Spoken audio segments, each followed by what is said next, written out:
कहानी है एक ऐसे गांव की जहां आसमान घने काले बादलों से ढका हुआ था। बिजली की चमक हर कुछ पलों में पूरे गांव को रोशनी में नहला देती थी। तेज हवाएं पुराने पेड़ों की डालियों को तोड़ने में लगी हुई थी। अंदर मदन लाल, उसकी पत्नी ललिता कुमारी और उनकी 11 साल की बेटी अंजलि पुराने घर में बैठे थे। ये तूफान तो थमने का नाम ही नहीं ले रहा। खिड़कियां लगातार हिल रही हैं, घर की दीवारें कांप रही हैं। मुझे बहुत डर लग रहा है, कहीं ये घर गिर न जाए। हाँ, मैं भी यही सोच रहा हूँ। हवा की ताकत बढ़ती जा रही है। शायद हमें बाहर जाकर हालात देख लेने चाहिए। अगर सच में घर गिरा तो अंदर रहना जानलेवा हो सकता है। माँ, ये कैसी आवाजें आ रही है? दीवार क्यों हिल रही है? पिताजी, क्या हमारा घर सचमुच टूट जाएगा? अब हम लोगों का क्या होगा माँ? नहीं बेटी, डरने की जरूरत नहीं है। ये बस तूफान की आवाज़ है। हम बाहर चलकर देखते हैं, सब ठीक होगा। तीनों जल्दी जल्दी दरवाजे से बाहर निकले। बाहर का नज़ारा और भी खौफनाक था। पेड़ इस तरह झूम रहे थे मानो धरती से उखड़ जाएंगे। हवा धूल और पत्तों को बवंडर की तरह घुमा रही थी। जैसे ही वे घर से कुछ दूर पहुंचे, एक जोरदार धमाका हुआ। उनका पुराना मकान तेज हवा के झोंके में चरमरा कर जमीन पर गिर पड़ा। हे भगवान, अगर हम एक पल भी देर कर देते तो ये घर हमारे ऊपर गिर जाता। सच में भगवान का लाख लाख शुक्र है। पर अब सवाल है, हम जाएं तो कहाँ जाएं? रात भी गहरी है, तूफान भी थम नहीं रहा। मदन लाल ने बैलगाड़ी निकाली और तीनों सरपंच के घर की ओर चल पड़े, जो उनके गांव से 4-5 कोस दूर था। बैलगाड़ी के टाप कीचड़ भरे रास्ते पर छम छम की आवाज आ रही थी। आसमान में बिजली की आवाज गूंज रही है। अंजलि अपनी माँ के पास डरी हुई बैठी थी। हिम्मत रख बेटी, हमने बरसों सरपंच जी के खेतों में काम किया है। वो हमेशा हमारा ख्याल रखते आए हैं। यकीनन इस बार भी मदद करेंगे। पिताजी, अगर बारिश और तेज हो गई तो रास्ता कीचड़ से भर जाएगा। अगर बैलगाड़ी फंस गई तो हम क्या करेंगे? डर से कुछ नहीं होता बेटी। अगर हम ऐसे ही डरते रहे तो कभी आगे नहीं बढ़ पाएंगे। बस भगवान का नाम लो और आगे बढ़ते रहो। लगभग आधा घंटा बीत चुका था। हवा अब और भी ठंडी और चुभती हुई लगने लगी। अचानक बैलगाड़ी के सामने रास्ते के किनारे एक अजनबी बूढ़ा आदमी खड़ा दिखा। उसके बाल भीगे हुए थे, आंखों में अजीब सी थकान थी। वो बिल्कुल चुपचाप खड़ा था, मानो किसी का इंतजार कर रहा हो। देखो अंजलि के पापा, इतनी रात को इस सुनसान रास्ते पर ये बूढ़ा आदमी अकेला क्यों खड़ा है? मुझे तो अजीब लग रहा है। हाँ, अजीब तो है, लेकिन हो सकता है उसे मदद की जरूरत हो। मैं जाकर पूछता हूँ। मदन लाल बैलगाड़ी से उतरा और धीरे धीरे उसके पास गया। हवा उसके कानों में सीटी की तरह गूंज रही थी। बाबा जी, आप इतनी रात को इस बारिश में अकेले क्यों खड़े हैं? कोई परेशानी? बूढ़े आदमी ने पहले चुपचाप खड़े खड़े देखता रहा और उसकी आंखों में अजीब नमी और अंधेरा था। फिर धीमी कांपती हुई आवाज में बोला, बेटा, इस तूफान ने मेरा सब कुछ छीन लिया। मेरा घर गिर गया, मेरा कोई अपना भी नहीं बचा। मैंने सोचा शायद कोई गुजरता हुआ मुझे देख ले और मदद कर दे। बाबा, हमारा घर भी गिर चुका है। हम भी सरपंच जी के पास मदद मांगने जा रहे हैं। अगर आप चाहें तो हमारे साथ चल सकते हैं। अभी इस रास्ते पर अकेले रहना खतरनाक है। बूढ़े आदमी की आंखों में अचानक चमक सी आ गई। उसने हाथ जोड़ लिए। भगवान तेरा भला करे बेटा, तूने मुझे सहारा दिया। शायद भगवान ने ही तुझे मेरे लिए भेजा है। मदन लाल ने उसे बैलगाड़ी पर चढ़ने में मदद की, लेकिन ललिता कुमारी अब भी निश्चुप रही थी। ये सही है क्या? हम इसे जानते भी नहीं। तूफान में अजनबियों पर भरोसा करना ठीक है?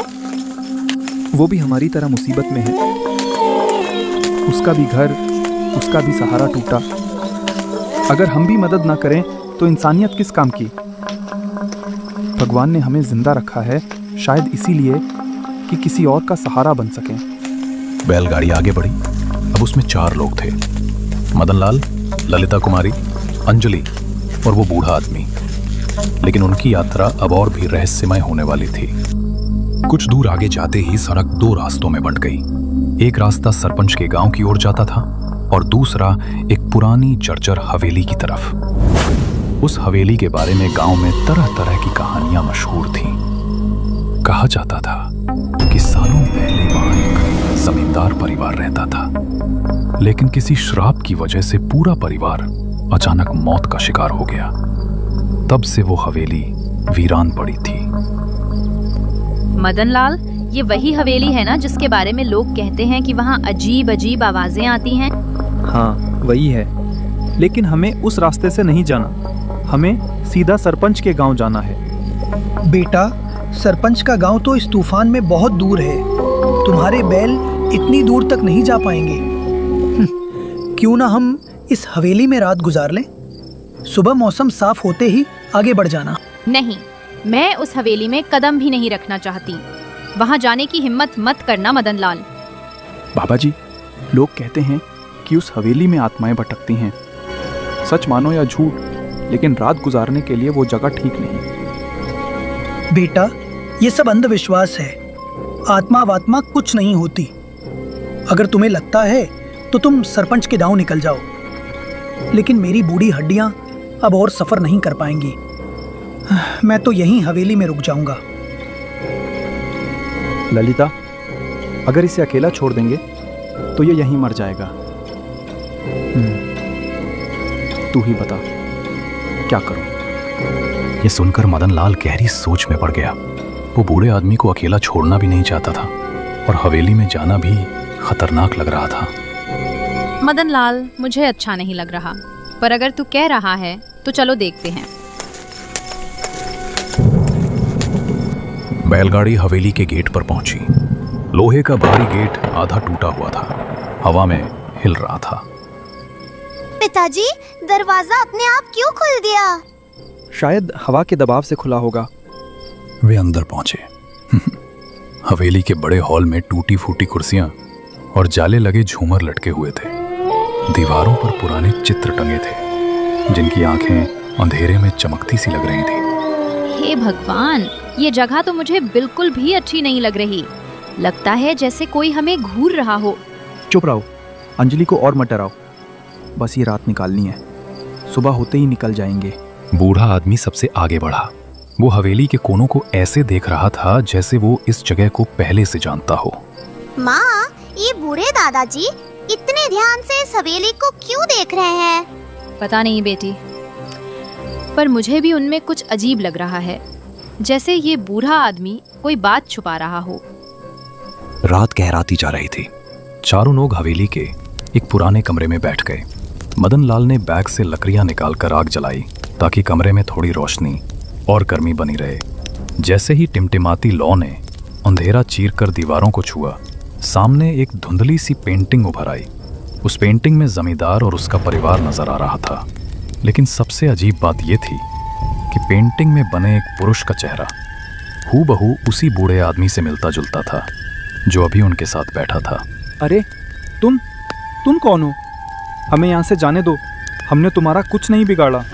बूढ़ा आदमी खड़ा हो गया।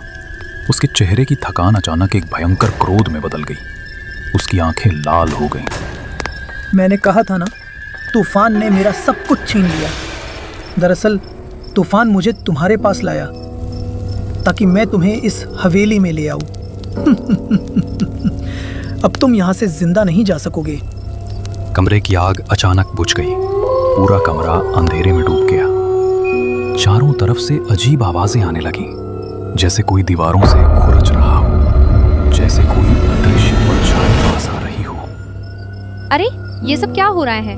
ये आदमी कौन है? हमें यहाँ से ले चलो। मैं भी नहीं जानता, पर ये आदमी अब इंसान है। ये कोई और ही चीज है। माँ, मुझे बहुत डर लग रहा है। पिताजी, हम यहाँ से भाग चले। जैसे ही अंजलि ने इतना बोला, तीनों लोग तेजी से दरवाजे की ओर भागने लगे। तभी पीछे से वो आत्मा ठंडी, दिल दहला देने वाली हंसी हंसते हुए बोली, भागकर कहाँ जाओगे? ये हवेली छोड़कर जाना तुम्हारे लिए इतना आसान नहीं होगा। भागो, जितना भाग सकते हो भागो, लेकिन याद रखना, इस हवेली की दीवारें तुम्हें कहीं से भी ढूंढ लेंगी। लगता है वो आत्मा अब बहुत पीछे छूट गई है। भगवान का लाख लाख शुक्र है कि हम किसी तरह वहां से निकल आए। हाँ, तुम सही कह रही हो। पता नहीं आज हमारे साथ क्या हो जाता। लंबी और कठिनाइयों के बाद आखिरकार वे सरपंच के घर पहुंचे। दरवाजे के पास पहुंचकर मदनलाल कांपती आवाज में जोर से चिल्लाया, अरे सरपंच साहब, दरवाजा खोलिए, हमारी मदद कीजिए। अरे सरपंच साहब, दरवाजा खोलिए, हमारी मदद कीजिए। अरे इतनी रात को कौन बाहर चिल्ला रहा होगा? हमें आधी रात को दरवाजा नहीं खोलना चाहिए। अरे तुम ये कैसी बात कर रही हो? अगर कोई मुसीबत है तो हम चुप कैसे बैठ सकते हैं? हमें दरवाजा खोलना ही पड़ेगा। सरपंच दरवाजा खोलकर बाहर निकलता है। बाहर उसे मदनलाल का परिवार खड़ा दिखाई देता है।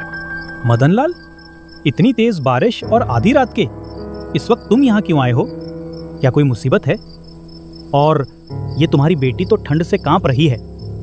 जाओ बेटी, घर के अंदर चले जाओ, मैं तुम्हारे पापा से बात करता हूँ। अंजलि और ललिता कुमारी सरपंच के घर के अंदर चली जाती हैं। सरपंच साहब, तेज बारिश के कारण हमारा घर गिर गया है। इसी वजह से मैं आपसे मदद मांगने आया हूँ। अरे मैं भला तुम्हारी क्या मदद कर सकता हूँ? मैं भी तो इसी छोटे से घर में रहता हूँ। लेकिन हाँ, तुम्हें एक रास्ता जरूर बता सकता हूँ। सरपंच साहब, वो कौन सा रास्ता है? इस जंगल के बीच में एक हवेली है जो हमारे पूर्वजों की है। तुम चाहो तो वहां जाकर रह सकते हो। अरे, हम तो अभी अभी उस हवेली से होकर आ रहे हैं, लेकिन अब हम कभी भी वहां नहीं जाएंगे। चाहे ठंड में कांपते कांपते मर ही क्यों ना जाएं, पर उस हवेली में कदम नहीं रखेंगे। अरे मदनलाल, तुम कहना क्या चाहते हो? साफ साफ बताओ। हम यहाँ आ ही रहे थे कि तभी रास्ते में एक बूढ़ा आदमी मिला। उसने हमें बहला फुसलाकर हवेली तक ले गया, लेकिन वो आदमी इंसान नहीं था, वो एक आत्मा थी। किसी तरह जान बचाकर हम वहाँ से निकल पाए और यहाँ तक पहुँचे हैं। ऐसी बकवास बातें सुन सुनकर गांव वालों ने मुझे हवेली पर कभी नहीं जाने दिया। मैं बड़ा हो गया पर फिर भी कभी हवेली के अंदर नहीं गया। अब और इस छोटे से घर में पड़े रहने का सवाल ही नहीं। आज मैं हवेली जाऊंगा और वहीं रहूंगा। यदि वहाँ कोई आत्मा है तो एक बार मेरे सामने आकर दिखाए, मैं उसे जिंदा नहीं छोड़ूंगा। सरपंच साहब, आप समझ ही नहीं रहे। इतनी बड़ी हवेली कोई बेवजह छोड़कर नहीं जाता। वहाँ कुछ गड़बड़ जरूर रही होगी। तुम जो कुछ भी कहो, आज मेरा फैसला नहीं बदलेगा। जाओ और गांव के तांत्रिक रमनजीत को बुला कर लाओ। आज जो कुछ भी होगा, रमनजीत के साथ मिलकर उसका सामना करूंगा। कुछ ही देर में मदनलाल रमनजीत तांत्रिक को लेकर आ गया। तीनों बैलगाड़ी में बैठ गए और बैलगाड़ी धीरे धीरे जंगल के सुनसान रास्ते पर चढ़ने लगी। सरपंच बेहद गुस्से में था। धीरे धीरे वे हवेली के विशाल लोहे के गेट के पास पहुंच गए। सरपंच साहब, हाथ जोड़कर कहता हूँ, अभी भी समय है, चलिए लौट चलते हैं। अरे मदनलाल, तुम्हें मेरी शक्तियों का अंदाजा नहीं है। डर मत, अंदर चलो और देखो मैं उस भूत को कैसे सबक सिखाता हूँ। तांत्रिक के इतना कहते ही तीनों धीरे धीरे हवेली के अंदर की ओर बढ़ते हैं। जैसे ही वे भीतर पहुंचते हैं, सरपंच गुस्से से चिल्लाकर कहता है, कहाँ है रे? सामने आ, मैं तुझे सबक सिखाऊंगा। कितने सालों से तूने मेरी हवेली पर कब्जा कर रखा है। सरपंच के इतना कहते ही अचानक काला धुआं उड़ने लगा और उसके बीचों बीच वो आत्मा, बूढ़ा आदमी, प्रकट हो गई। अच्छा, तो इतने सालों के बाद तू आज मेरे हाथों ही मरने आया है? मैं मरने नहीं आया, मैं तुझे इस हवेली से बाहर निकालने आया हूँ। सीधा यहाँ से निकल जा, वरना मैं तांत्रिक से कह दूंगा और तुझे भस्म करा दूंगा। और मैंने तेरा क्या बिगाड़ा है जो तुम इतने सालों से मेरी हवेली पर कब्जा कर रखा है? हाँ, तूने मेरा कुछ नहीं बिगाड़ा, पर तेरे पूर्वजों ने मेरा सब कुछ बिगाड़ दिया था। वर्षों पहले मेरे पिताजी ने तुम्हारे दादाजी से कर्ज लिया था, जो बढ़ता ही गया। कर्ज चुकाने के लिए मैं उस हवेली में नौकर की तरह काम करता था। वहां तुम्हारे दादाजी और तुम्हारे परिवार के लोग मुझे ठीक से खाना तक नहीं देते थे। एक दिन पैर फिसलने से गिरकर मर गया। मेरी मौत के बाद भी तेरे दादाजी ने कर्ज वसूल करने के लिए मेरे बूढ़े माता पिता को कर्ज में जकड़ कर रख दिया। क्या तेरे दादाजी को सिर्फ पैसे याद रहे? मेरी मौत का हिसाब किसने दिया? तब से मेरी आत्मा इस हवेली में भटक रही है। आज मेरा बदला पूरा होगा। मैं तुझे छोड़ने वाला नहीं हूं। इतना कहते ही आत्मा सरपंच की ओर बढ़ने लगी, लेकिन तभी तांत्रिक रमनजीत ने अपना कमाल दिखाया। उन्होंने मंत्र बोलना शुरू किया। मंत्र बोलते ही आत्मा राख बनकर उड़ गई। पल भर में वातावरण कुछ शांत हो गया। रमनजीत, इसे जाने दो। मुझे अब इस हवेली की कोई जरूरत नहीं। इसके साथ बहुत अन्याय हुआ है। इसे मुक्त करो। सरपंच साहब, आप समझ नहीं रहे। ये आत्मा आपके पूरे खानदान को चैन से जीने नहीं देगी। जब तक इसकी पीड़ा शांत नहीं होगी, तब तक इसे शांति नहीं मिलेगी। इससे अच्छा है कि आप कोई शुभ हवन करवाएं, ताकि इसकी मुक्ति हो जाए और ये आत्मा हमेशा के लिए आजाद हो सके। उसकी कहानी सुनकर मदनलाल और सरपंच की आंखों में आंसू छलक उठे। ठीक है रमनजीत, इसकी मुक्ति के लिए चाहे मुझे कितना भी बड़ा हवन क्यों ना करवाना पड़े, मैं करवाऊंगा और इसे मुक्ति दिलाऊंगा। कुछ दिनों बाद सरपंच वैसा ही करता है और उस आत्मा की मुक्ति के लिए एक बड़ा हवन आयोजित करता है। इसके बाद वो मदनलाल और उसके परिवार को अपने घर में एक कमरा दे देता है और उनके रहने का उचित प्रबंध करता है।